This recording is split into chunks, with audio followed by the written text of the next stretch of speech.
Alright guys, welcome to the video today. So in this video we're going to be talking about the recent PvP changes that's going to be going on within Destiny and how I think it's for the better.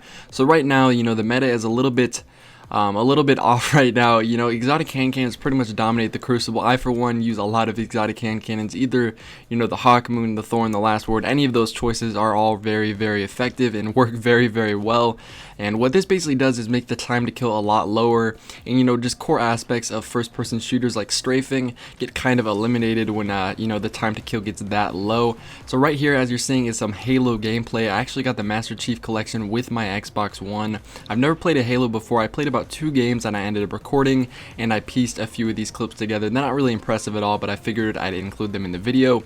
But overall I think Halo is a lot more of a successful game, just because a lot of the things that are wrong with first-person shooters nowadays, like for one, I think sprinting shouldn't be in a first-person shooter unless something like COD, something a little bit more fast-paced. But I kind of enjoyed playing Halo.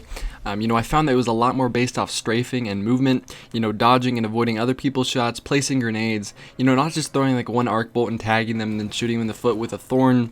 It's more of, you jump up, you tactically throw down a grenade, it kind of brushes them so they're weak, so then you have the advantage in the gunfight, but not to the point where there's no possible way that the other person can kill you.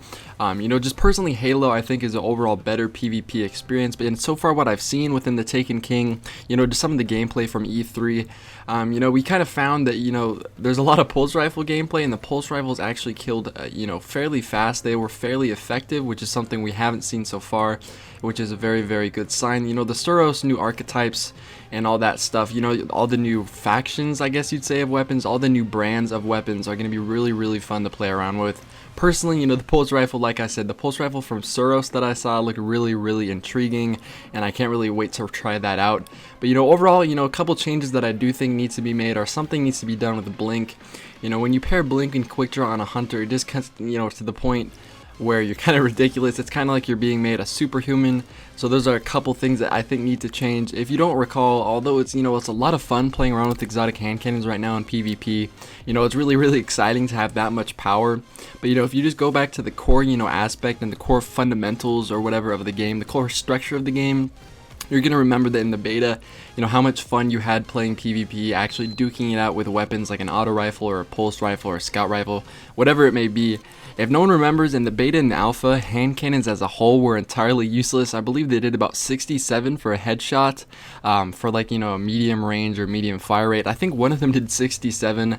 The default hand cannons that do 86 per headshot did about 67 back then, with a lot less range and a little bit more recoil, so they're definitely a lot more ineffective.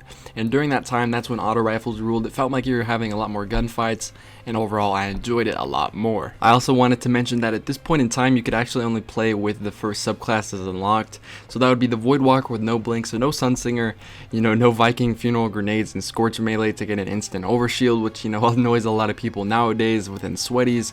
No exotic hand cannons, of course, like I mentioned before, and then no blink and quick draw because there's no blade dancer, it's only gunslinger. And then for the Titan, you just had striker. There's not really like a problem with the bubble, but it can get kind of annoying, and especially if people are using weapons of light. But just overall, I thought the game was a lot more enjoyable. A lot of people might not feel the same way. They might like it a lot more how it is now, but that's just me. So I'm kind of excited, for the Taken King. I want to see if you guys are excited as well. Let me know in the comment section down below. Are you guys excited for, the Taken King just for the new weapons or just for the new weapon balance? Just let me know. And that basically concludes the video for today. If you did enjoy this video today, feel free to drop a like down below and subscribe so you do not miss any type of video in the future. And hopefully I'll see you guys in my next video. Peace.